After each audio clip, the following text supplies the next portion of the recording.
Hi எல்லோருக்கும் வணக்கம்.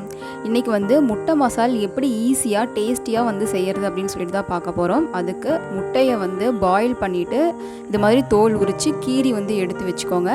எண்ணெய் ஊற்றி எண்ணெய் நல்லா காஞ்சதுக்கப்புறம் மஞ்சள் தூள், மிளகாத்தூள், அது கூட கொஞ்சம் உப்பு, இதை மூணையும் சேர்த்து எண்ணெயில் இந்த பொடியோட வாசம் போகிற அளவுக்கு நல்லா கலந்து விட்டுக்கலாம்.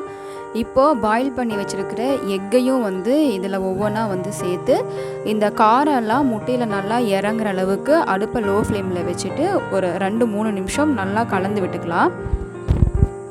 இப்போது முட்டையில் நல்லா மசாலாலாம் இறங்கிடுச்சு. இதை வேற ஒரு பிளேட்டுக்கு மாற்றி எடுத்து வச்சிடலாம்.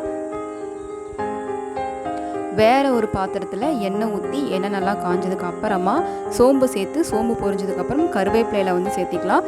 இதுவும் நல்லா பொரியட்டும். அதுக்கப்புறம் மீடியம் சைஸில் கட் பண்ணி வச்சுருக்கிற பெரிய வெங்காயம், இது நல்லா கோல்டன் ப்ரௌன் கலர் வர அளவுக்கு நல்லா வதக்கி விட்டுக்கலாம்.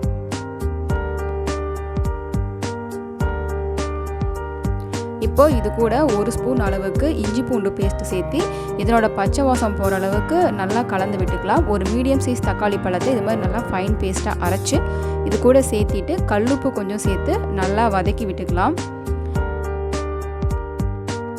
இதுலேயே மஞ்சள் தூள், காஷ்மீரி மிளகாத்தூள், அதுக்கப்புறம் கொஞ்சமாக மிளகாத்தூள் சேர்த்திட்டு கொத்தமல்லி தூள், முட்டை மசால் கொஞ்சம், கரம் மசாலா, அதுக்கப்புறம் சீரகத்தூள், இது எல்லாத்தையும் சேர்த்து இது எல்லா பொடியுமே எண்ணெயிலேயே நல்லா வதங்கட்டும், அதனோட பொடி வாசம் போகிற வரைக்கும்.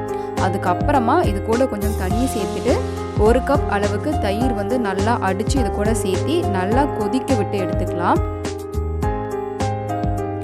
தயிர் சேர்த்துன உடனே கிரேவி கொஞ்சம் கெட்டியாகும். இந்த டைமில் முட்டையை சேர்த்து கலந்து விட்டுக்கிட்டு ஒரு 8 நிமிஷம் ஒரு மூடி வச்சு மூடி வச்சிட்டோம் அப்படின்னா சூப்பரான முட்டை மசால் ரெடி ஆயிரும். இப்போது எண்ணெய் பிரிஞ்சு நல்லா ரெடியாகி வந்துருச்சு. கடைசியாக கொத்தமல்லி தழை போட்டு இறக்கிட்டோம் அப்படின்னா சூப்பரான முட்டை மசால் ரெடி.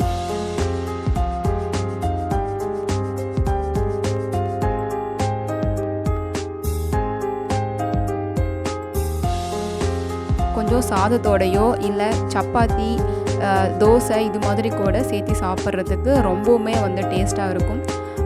இதே மாதிரி ட்ரை பண்ணி பார்த்துட்டு சொல்லுங்கள் எப்படி இருக்குன்னு. வீடியோ பிடிச்சிருந்தா லைக் பண்ணுங்கள், சப்ஸ்கிரைப் பண்ணுங்கள். தேங்க்ஸ் ஃபார் வாட்சிங்.